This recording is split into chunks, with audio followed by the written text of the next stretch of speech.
the speech? No, no, no.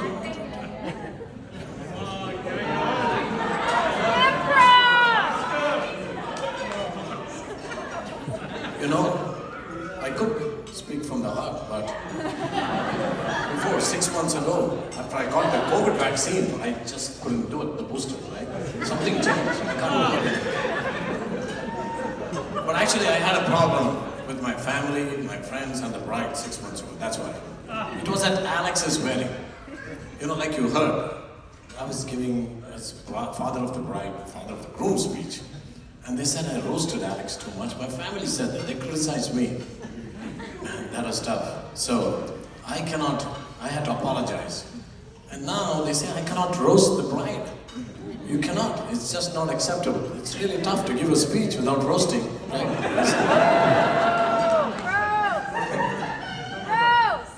That's right, like you said, no roasting. Is that okay? Plus, my friends had a problem with me. My friends. You know, all I said was when thanking the guests, that some of my friends, I'm just amazed they'll travel so far for a free meal, like you heard the sentence. They've traveled even further when they're here. Table 13, actually. I don't want to call them out, but table 13. Guys come from India for this free meal. Anyway, so, you know, for me, it's deja vu all over again, like Yogi Berra said. You know Yogi Berra? Great American, right? Yeah. So, Lisa, we're not going to do this ever again. Ever again. It's too much work.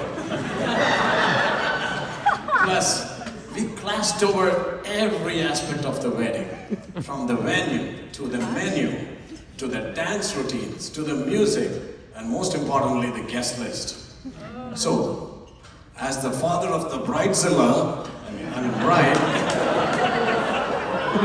sorry, I'm not supposed to roast you.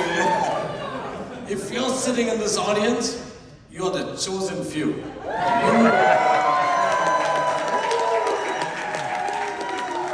went through a process like the Pope goes through, like the selection process.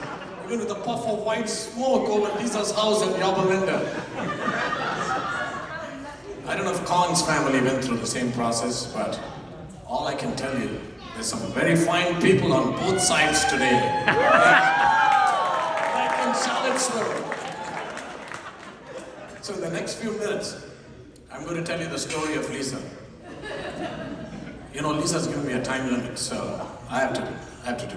I'll take 6 minutes for each of these sections. One is high school, so childhood, her high school, her college years, why she met Kang. Why, not how. How, Alex will say. Why she met Kang. And my reaction when I met Kang. And also some heartfelt marriage advice. So 1 minute each, right? So bear with me, I'm not going to repeat it again. 1 minute each. So 6 minutes.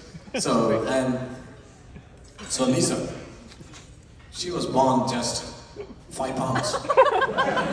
2 pounds of fiery Shirley Temple hair. You saw this screen outside, right? Shirley Temple hair. She was so small and so vulnerable. I was afraid for her, not realizing that soon I'll be afraid of her.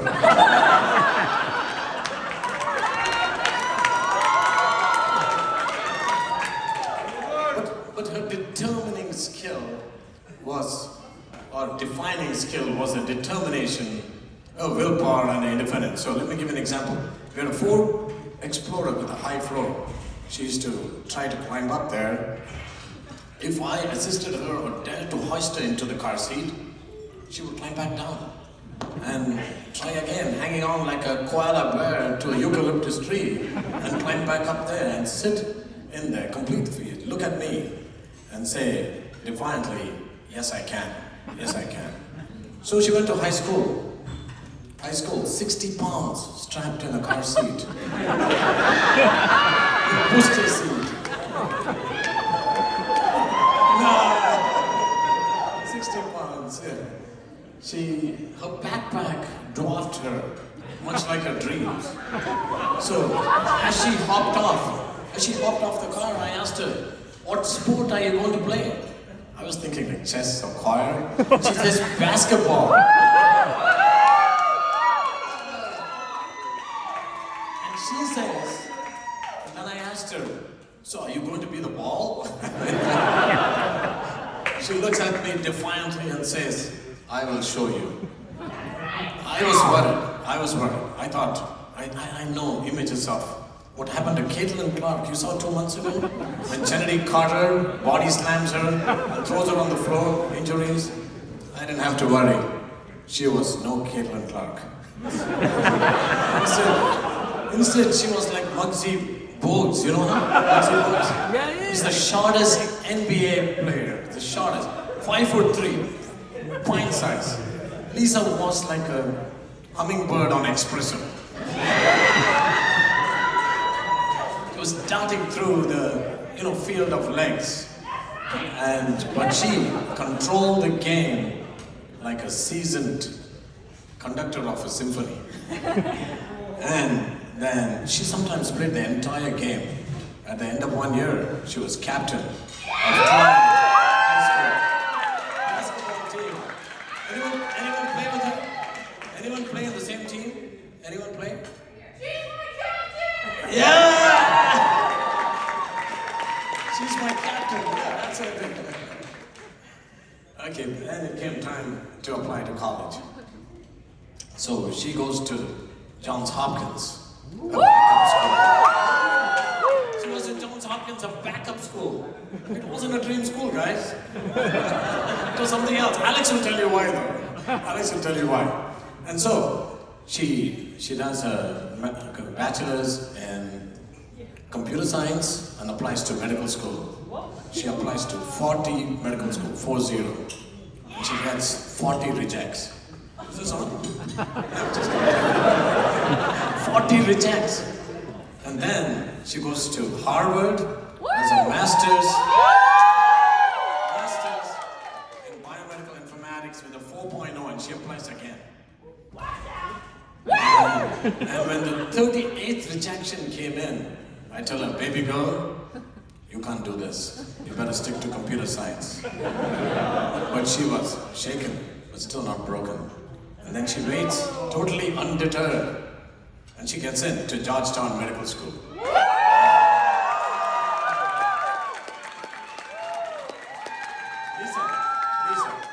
Lisa, you could have chosen some better school than Johns Hopkins, Harvard, and Georgetown. The most expensive schools in the country. And you saw me praying short time ago. I was praying that the Feds don't raise the interest rates. Raising kids is a 25-year sentence until you get them through college. But as she was setting out to Hopkins. I was worried. She was going to Baltimore, this dystopian city, right? Baltimoreans. Yeah, come on. I watched The Wire. I know the scenes. It's a city where gunfire erupts regularly. Where drugs flow get torrent through the street. And gangs, they are with unchecked savagery. You know that, right? It's true. Baltimoreans? No, huh? Oh, you're from California. Maybe it's changed now. But I know. Stringer Bell and Omar Little, I know them guys. Yeah, those who watch The Wire. So I was really worried. So I thought, what should I do? I was imagining a scene from the movie Taken. Have you seen the movie Taken? Yeah. I get a phone call at midnight, these gangs. We have your daughter, don't call the police. What do? I asked my wife, she didn't know what. And I had an idea, maybe I'd call Doc the Bounty Hunter, She said that sometimes he goes out and gets some bad guys. I wrote down his number, 833, tell Doc. You can fact check me, Jordan. It's true, yeah, it's true. I put it on. To go after the bad guys in case they get it. And I thought, that's not enough. I need a preemptive strategy. I need someone to be with her all the time, to be a deterrent for the bad hombres of Baltimore. But what I needed was an equalizer. Equalizer, have you seen the movie? Yeah. I needed Denzel. What I needed was an equalizer. Equalizer, have you seen the movie? Yeah. I needed Denzel. But anyway, I had an idea. Next morning, I spoke to Liza. Lisa, you're going to get your bachelor's degree. You also need the MRS degree. You know MRS? Mrs. degree, yeah. When you go to college, I said, there's plenty of fish. She said, I know, plentyoffish.com. I said, no, I'm not talking about the website. Plenty of fish. There's plenty of fish in college and you need to get a good catch. Good catch. So then I said, you know, every girl deserves a perfect partner. But not everyone is lucky, like your mom, to get one.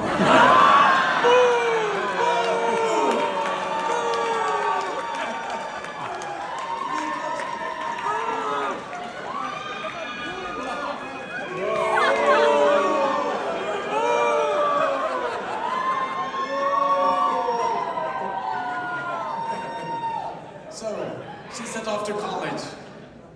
I thought I'll be waiting for Godot, but I didn't hear. The pandemic struck, the lockdown in place, then I didn't hear from her about anything for so long.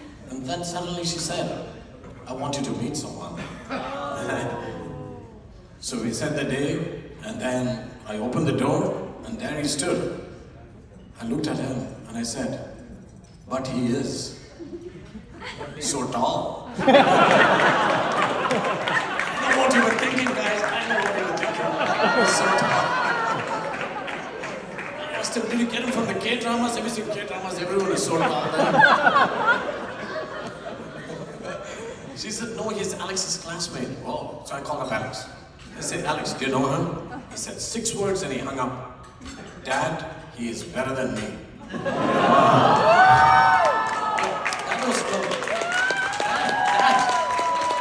was no consolation. Alex set such a low bar. Sorry, I'm not supposed to roast Alex. Janina, it's too late for you. Oh, look at that. You're still in love.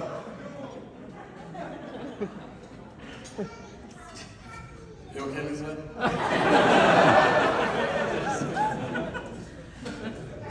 Sorry. So then I wanted to connect with Kang. I really want to connect. I wanted to jive with him. I told him, hey, I'm a fan of BTS. I binge watch Squid Games. I love crazy. I love Crash Landing on You. I love you, Sari. No reaction. No reaction. So maybe I'll try a different angle. Maybe it's food that he likes.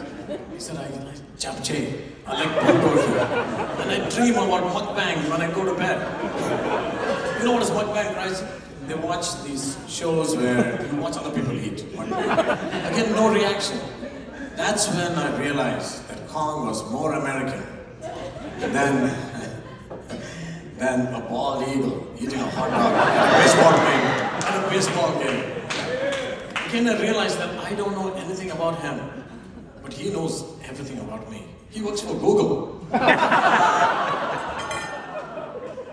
No, but as time went by, I started to look up to Kang. But that's mainly because he's 6'1" and I'm 2'11". Kang, you brought happiness to Liza and joy to her family. And your love for her and your respect for her culture is really evident. When I look at Kang, I see kindness, respect, and warmth. And it's a warmth that comes from within. He's a lamb in lamb's clothing. He was my equalizer. He was my equalizer. Thank you, Kang. Welcome to the family.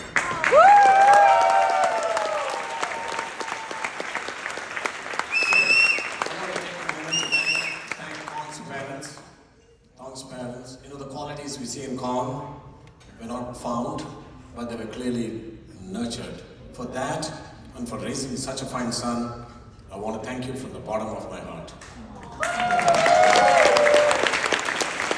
Listen, and Kang, life is not about finding the perfect partner.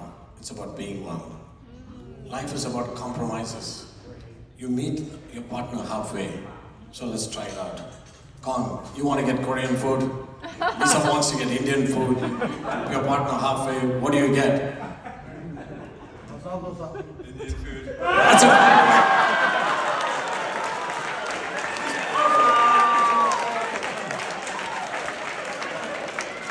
That's a compromise. Right? Not bad. You pass. You pass. You're welcome. And Lisa, you never go to bed angry. What do you do instead? Stay up all night and plot your revenge. Kang, we don't need you to take care of Lisa. Lisa doesn't want you to take care of her. What she wants is a partner and companion. Remember the little girl in the Ford Explorer climbing up the car seat? Her determination was not limited to car seats, but permeated every aspect of her life. From acquiring a new skill, from facing an academic challenge, or traversing a new unknown territory.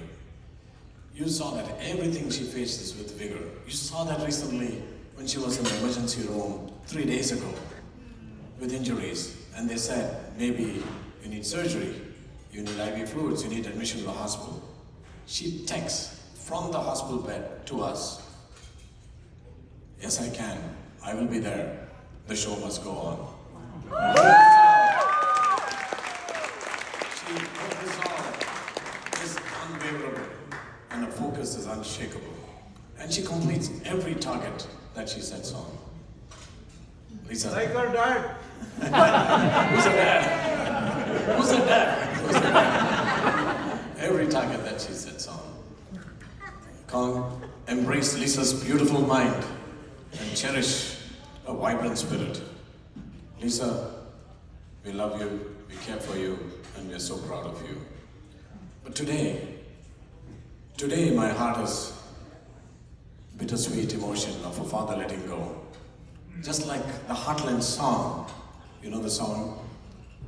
I held her first, I loved her first, but a place in my heart will always be hers. But, you know, my heart is also swelling with pride about the incredible journey they're going to undertake. They're looking forward. I'm going to miss Lisa say, yes I can. I've heard all my life. Instead, she's going to say something better. Yes we can. Yes we can. So, I'm going to propose a toast, and then we'll all say, yes we can. Yes we can. So, to a marriage love filled with love and laughter, Korean kimchi. Yes we can. Yes we can. Yes we can. Yes we can. Thank you.